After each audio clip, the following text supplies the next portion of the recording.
4ஆம் நாள் திருவிழா வெள்ளிக்கிழமை என்னன்னு பார்க்கலாமா? எப்பயுமே அதாவது பொதுவில் வந்து சுண்டல் பொங்கல் செஞ்சு கொடுக்க சொல்லுவாங்க. ஒரு வீட்டில் என்றைக்குனா ஒரு நாள் ஒரு வீட்டில் செஞ்சு கொடுக்கணும். அது மாதிரி எங்ககிட்ட வெள்ளிக்கிழமை கொடுத்துருந்தாங்க. அப்புறம் நாங்கள் வந்து சாமி வரப்போ கெவுரு புட்டு கொடுக்கலான்னு சொல்லிட்டு செஞ்சு வச்சுருந்தோம். அவங்கவுங்க வீட்டுக்கு நேராக சாமி வரக்குள்ளே அவங்க இஷ்டப்பட்டது செஞ்சு கொடுக்கலாம்.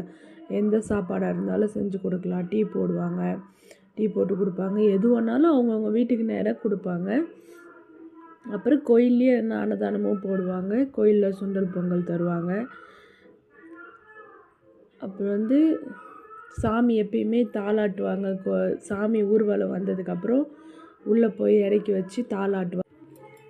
தாலாட்டுக்கு ஒரு சாங் போடுவாங்க. அது தாலாட்டி முடித்ததுக்கப்புறம் கும்மி அடிப்பாங்க. எப்பயுமே கும்மி அடித்து முடித்ததுக்கப்புறம் நைட்டு எப்படி வர்றதுக்கு ரெகுலராக தினமுமே 11 மணிக்கு மேலே ஆகிடுது எப்பயுமே. அப்புறம் வந்து படுத்து தூங்கியாச்சு ஃப்ரெண்ட்ஸ். இதான் இன்றைக்கான டே. உங்கள் ஊரில் திருவிழா ஸ்டார்ட் பண்ணிட்டாங்களா? உங்கள் ஊரில் எப்படி நடத்துவாங்கன்னு சொல்லிட்டு கமெண்ட் பண்ணுங்கள். எங்கள் ஊரில் ஒரு தெரு தான் நாங்கள் நடத்துகிற திருவிழா.